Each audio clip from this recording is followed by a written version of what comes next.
کرے گی. اور یوں جو بننے والے علاقے ہیں ان کی تعداد کم ہے، اور یہاں پہ بارڈر لائن سے جو ادھر جاتا ہے وہ اپنے کشمیر میں ہے، اس کو جیل دینا اور اسے جاسوس قرار دینا بہت بڑی زیادتی ہے.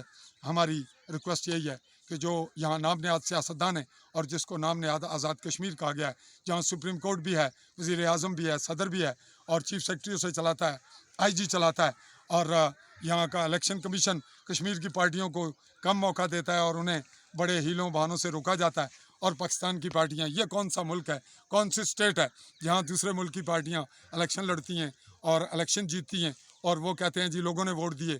تو جب غالب ہوں گے، جب آپ نکلیں گے، جب یہاں رائے شماری کا ماحول ہوگا، جب اقوام متحدہ کی افواج یہاں کنٹرول کریں گی، یہاں سے انڈین اور پاکستان آرمی نکلیں گی، تب ہم دیکھیں گے کہ کشمیری کیا چاہتے ہیں. تب آپ کو پتہ چلے گا کہ میں جو کچھ کہہ رہا ہوں وہ 100% سچ ہے کہ کشمیر کو جموں کشمیر اسٹیٹ چاہتے ہیں.